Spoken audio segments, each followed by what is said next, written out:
The recombination events associated with a necromorph outbreak are typically viewed as horrific, if not absolutely interesting, concerning the physiological changes the human body undergoes, inspired by the unknown eldritch species creation known as the Marker. This piece of alien technology that manipulates and inspires a species to construct more of these monoliths and is adorned with the genetic coding language on its surface. It is not meant to be read by the species it is currently altering, but seems to actually have a physical impact on the very fabric of reality itself. As this signal is broadcasted from the first activation of the Marker until the eventual culmination of all species on a planet, including large pieces of the planet's crust itself, it will first and foremost lead to what appears to be a singular animal that will dominate the world.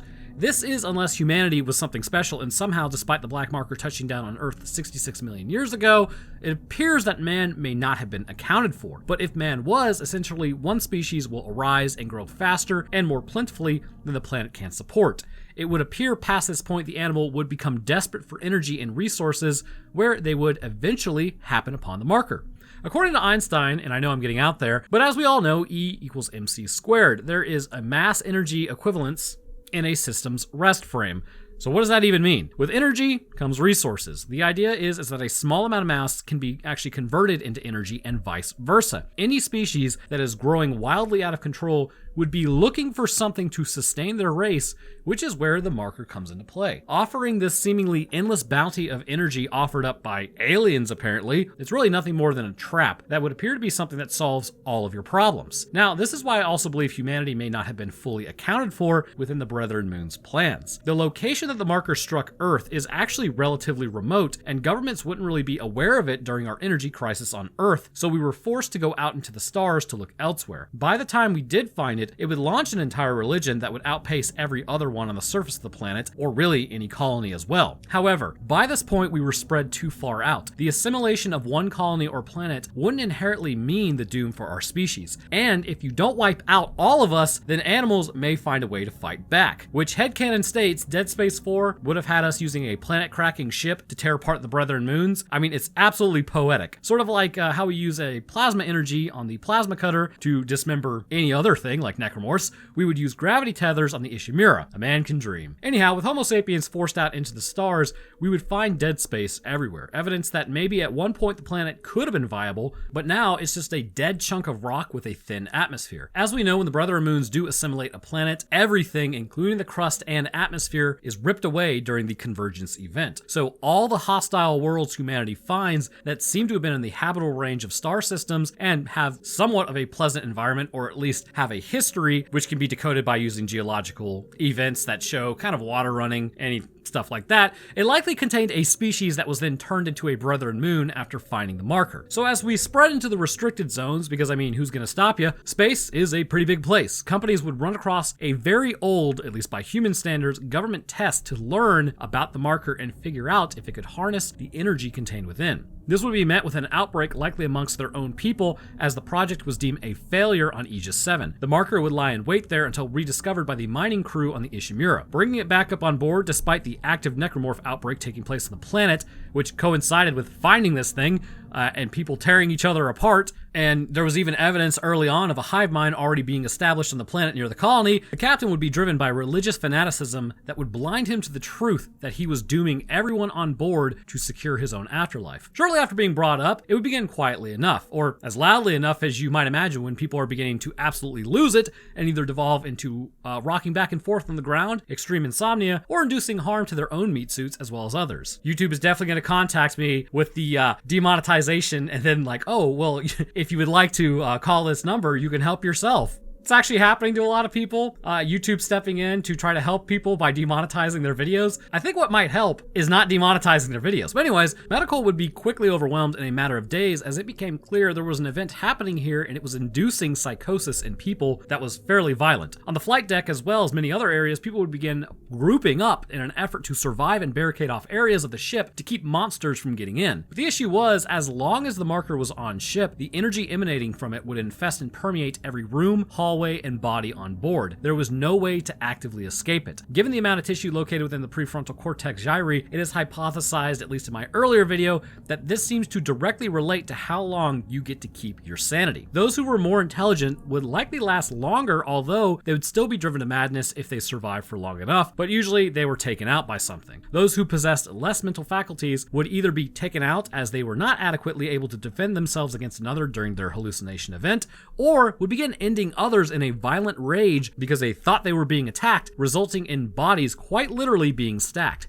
This behavior appears to have only appeared, however, after the bodies were changed into the slasher, the stacking that is. Prior, humans would drop an individual and then move on to the next. As seen in the showers of the Ishimura, slashers were tasked with collecting and compiling meat suits to begin forming more intriguing abominations. Also, I have accepted that if somehow in the future, if something like this were to happen, I am 100% getting taken out by something horrific because I stood around too long to look at what was happening. I accept my fate, as my last words being, that's pretty cool, followed by an immediate stab to the face. Regardless, it's this function of stacking bodies that is the most interesting aspect, as it shows a behavior and intention behind the individual's actions, even a slasher. But the leapers seem to eat bodies just to create biomass on the other hand. So as we all know, it goes from human to necromorph to larger necromorph of several bodies to leviathan to hive mind to brethren moon. This growth is propelled by the acquisition of tissue, which today will be no different. The brute, looking like an absolute gorilla till we meet again, Harambe, is the upper tier of necromorph whose purpose appears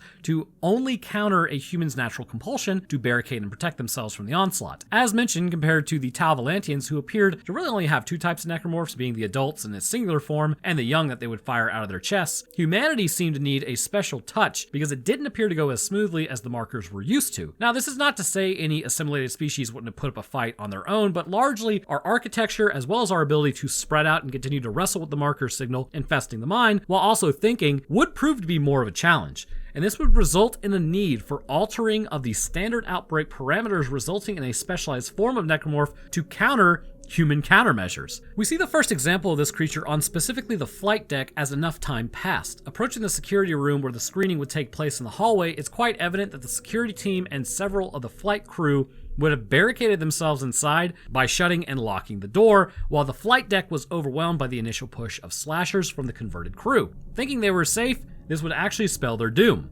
Waiting inside, it's possible at first nobody was showing symptoms of insanity, or it's entirely possible someone was. We just don't know. But either way, this was the security team amongst others. It's also highly likely someone lost it while being in this room as the hours passed. As they turn towards their peacekeeping option, someone may have used this on others, or it may have been brought down in the process, or it's even feasible that they may have, one, taken out everybody in there and then taken themselves out. But as you approach the glass, an arm the size of a body shoots out, breaking through the resistant glass as the creature tries to brute force its way to grab Isaac. After forcing its head through the glass, its distinctive human skull with mandible missing, as well as several bony protrusions jutting outwards, can be spotted. It is clear the security team has been combined into one giant beast. The small proximity of the room and apparent battle that took place within had everyone fall exceedingly close to one another, and it may be at some point possibly a slasher gained access to this room and began stacking bodies in a very particular pattern.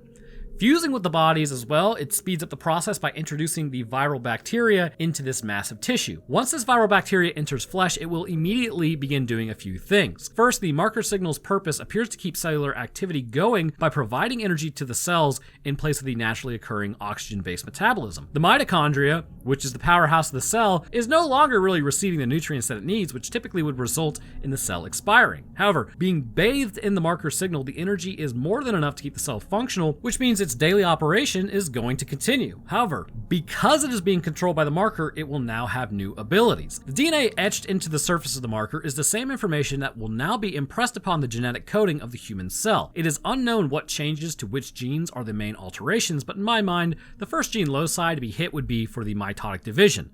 Promoters of genes such as cyclin A, cyclin B, amongst many others, would be spurred into action as the cells rapidly began to divide outside of their standard ability. We see the same mitotic ability when a person is turned into a slasher as they grow in height, weight, and also begin sprouting new bony formations from their shoulders, hands, or any other area, depending on undetermined factors. And it may seem weird that a cell could do this, but you have to remember, our cell's mitosis is driven by communication between cells, such as if there's an injury, and also available energy. Now, if the energy is infinite and there is is no communication besides grow, grow, grow, well, cells would begin dividing quite quickly. In fact, if you look at E. coli, it can double the amount that it has grown inside of 20 minutes. So you got to figure, with something like alien technology, which is outside of this dimensional plane of alien technology, I think it's completely possible that it's just rapidly intensifying human mitotic factors. Anyways, in the event a body is close enough to another body, it appears as though this process alters somehow. With the viral bacteria also invading and altering cells, it's highly likely that this material, known as cell adhesion molecules or CAMs, are produced by the cells in an increased amount, and this would be secreted into the cellular matrix, which would then allow cells to adhere to one another. Because remember, if you find that audio log about the dude who basically gets rid of his arms and legs with a plasma cutter, it only takes one shot per limb. However, with a necromorph, it takes several shots, which means likely the cells are adhering to one another way more powerfully than in a standard human body. So along with what you would have, which is a standard immunological action between tissues of different bodies, which could cause a rejection of the tissue, the marker is still in control of this as well, and immunological cellular activity is greatly decreased or pretty much all wiped out, so that the fusion of foreign tissue will have no adverse interaction taking place. As the bodies sit pressed together with likely, there's probably some open wounds, and they could also just be completely dismembered in a pile, the mitosis of the cells, along with the overproduction of CAM, would have first the integument system bleed into one another, and as this is accomplished, the circulatory systems would begin to fuse as collagen and muscle would continue branching out and then begin to connect with one another until finally osseous material would form by dissolving some areas by utilizing osteoclasts and then making bone in new areas using osteoblasts. So in a lot of areas, the original bodily structures can be used to support the new conglomeration of tissue, more specifically in the brutes. However, if it reaches large enough, new limbs will need to be formed entirely. But to really get a good look at this process, we need to first examine the structural anatomy of this creature exhibiting these changes to this physical form, and what better creature to start with than again the brute. The brute is a heavily armored necromorph that moves in a quadrupedal manner, weighing upwards of 1,000 to 1,500 pounds. Damn, boy, he's thick! And I believe that's somewhere in the range of like 700 to 900 kilograms. It is composed of several bodies, such as the security team, amongst others, who likely ran in there to try to survive the onslaught of slashers and leapers that invaded the flight deck. As they dropped and their bodies fused, all the muscle and bone they possessed would be combined into one massive creature with bony plating all over its body, with only the shoulder joints and back part of its body being vulnerable. And by that point, really only complete dismemberment will work. The front part of the body is not only strong enough to resist a direct hit from a security pulse rifle, but can take direct blast from a plasma cutter. Essentially, the plasma energy will just be completely deflected off to the side of it. While the brute can only run at about a regular human's pace, getting that much mass moving at the speed it is would impart a tremendous amount of force into anything in front of it, and will utilize this same hardness on the front of its body to break through walls and barriers, such as doors, with this bony covering protecting itself from any damage. The same bony plating allows it to basically run into humans and completely dismember a person if they're not wearing rig armor, as their skeleton is pulverized into broken shards. At minimum, it might break a leg or arm or potentially even sever their spine, rendering them unable to defend themselves. The brute stands at about a height of Isaac, who is canonically around 5'11" or about 180.4 centimeters in heathen units. If it were to fully stand upright, however, which is unlikely given the weight that it would have to put on its 2 back legs, or 4 back legs, then it would potentially stand at a height of 9 feet tall or 274.32 centimeters. There is a reason for specifically this height, however, and to understand why, we need to take a look at what it's composed of, which turns out to be several meat suits. Starting with the back feet, we see the foot itself is flattened out and resembles very little of the feet of a human, but it should be noted that this is a combination of 2 human feet that are coming from what appears to be the same person, given context clues that we'll see further up the legs. You can make out 2 tibia bones around the shin area with the muscles of the gastrocnemius and soleus on the backside. This doubling up of bone is important as it would be contending with weights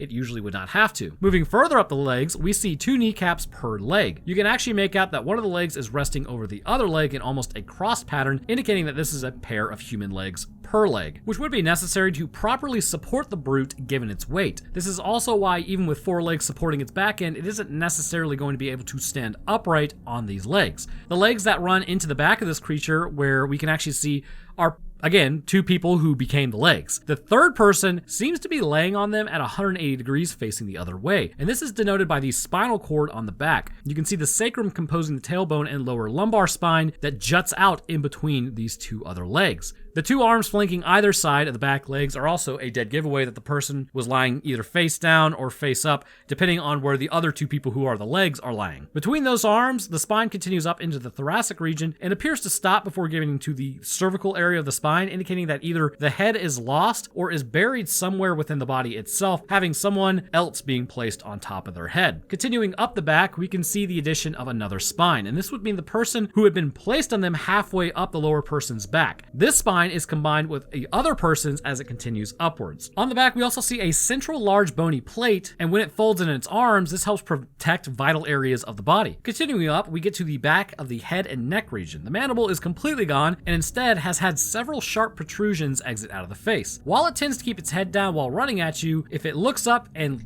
hits you or swings its head at you, this could induce massive bleeding through impalement. Joy bound. As we move around towards the armored front of this creature, we see most of its defensive and offensive capabilities come to light. First, starting with the second feat, that's right, today we get a twofer. Actually, it's more like an October, because 8 and Oct. Boo! You stink! Anyways, and it's October.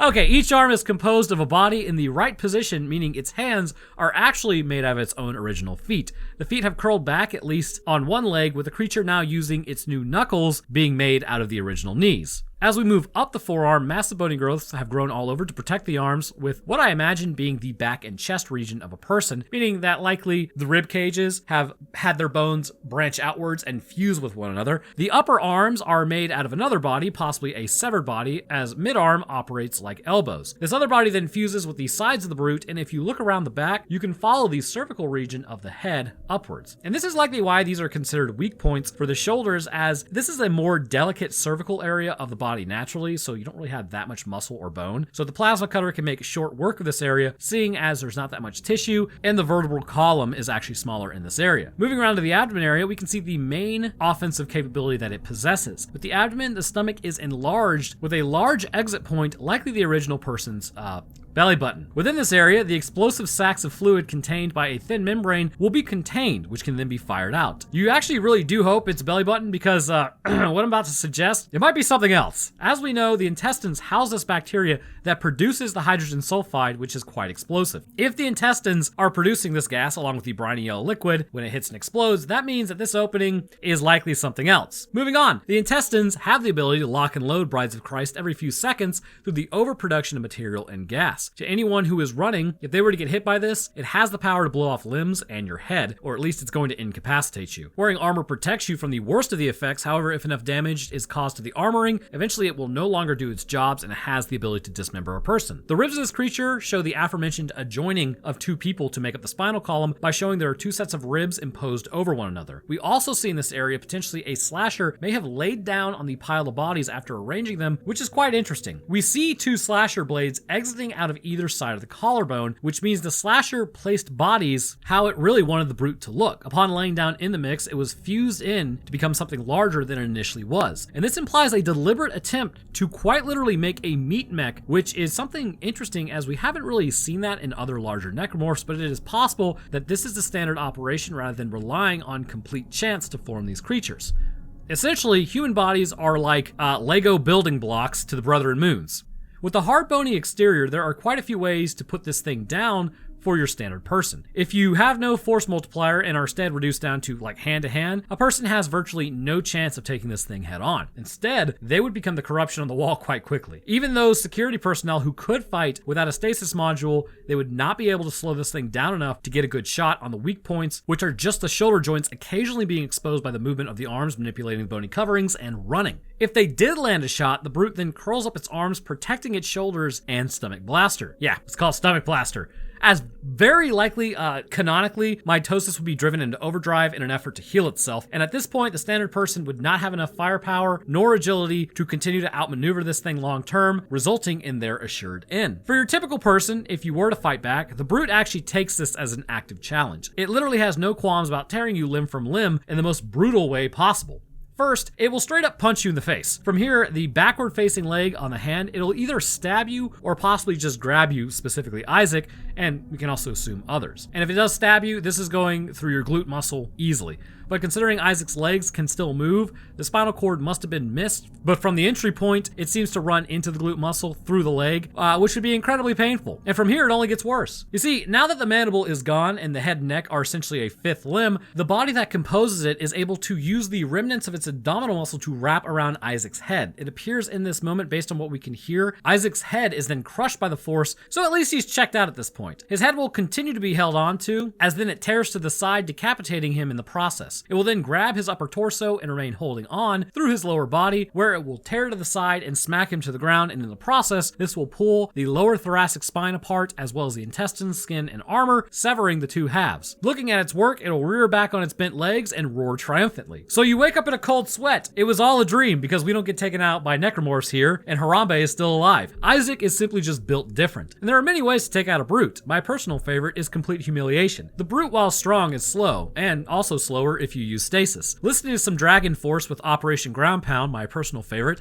is to hit it with stasis and keep stomping its back legs. Upon doing so, this will dismember its main form of counter movement. It can still use its arms, so stasis it again and then start stomping or hitting its shoulder joints. Eventually the arms will fall off and it will have no way to defend itself. Upon removing 3 limbs, the creature is really no longer viable. The other method just involves severing the front arms from the body, completely leaving it defenseless. Canonically, it will still try to slash at you with an internal tongue, but in the game, it's pretty much done.